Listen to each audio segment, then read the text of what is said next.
earlier you've heard a lot of presentations today about current developments in technology, future applications, about the way technology will engulf us, will surround us. It already does, it will do so even more.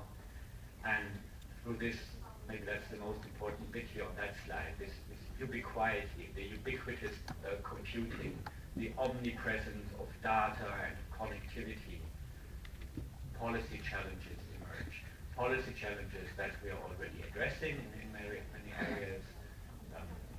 We heard some minutes ago the issues of security, we heard words privacy, we didn't hear data protection yet, at least not in the last couple of minutes, but there are many related topics that lead to the call for policy action, for policies in terms of promoting the development of certain standards, applications, or technologies, as is the case, for example, in terms of infrastructure, calls for government to help rolling out modern infrastructure, but also the calls for protective policy, for regulatory intervention, making the systems safer, making life within the networks safer, more reliable, and also more plannable.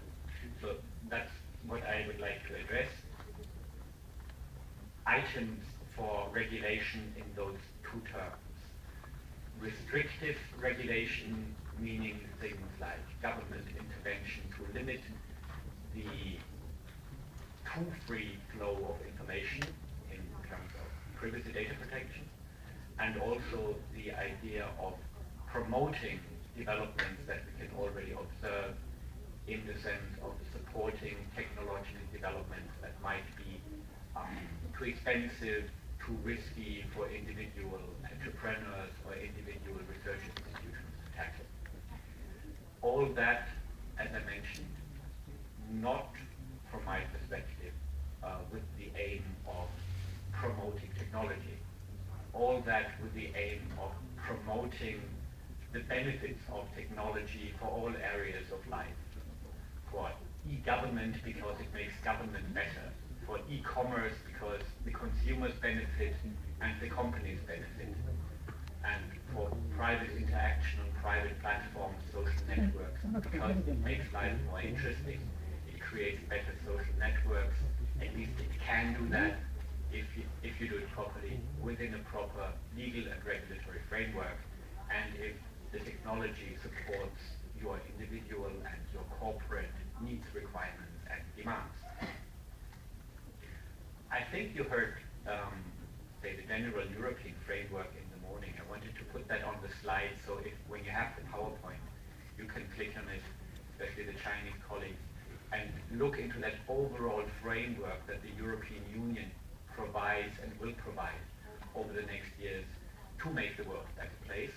And then you will see that the digital agenda for Europe is a very, let's say, logical part of this overall, but only one part. And there are other parts like innovation, like the promotion of the role of the youth in society, resource efficiency, energy efficiency, that come back to technology sometimes are completely independent of technology.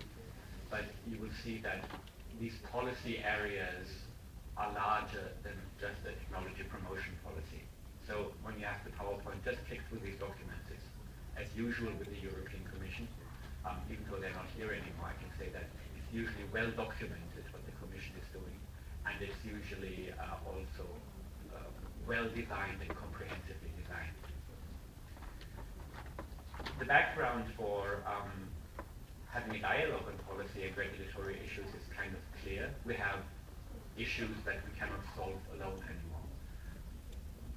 Sometimes we don't want to solve them alone, but sometimes we need to solve them on a global scale or on a bilateral scale, at least to begin with.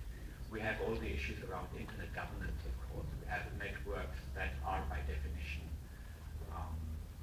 borderless,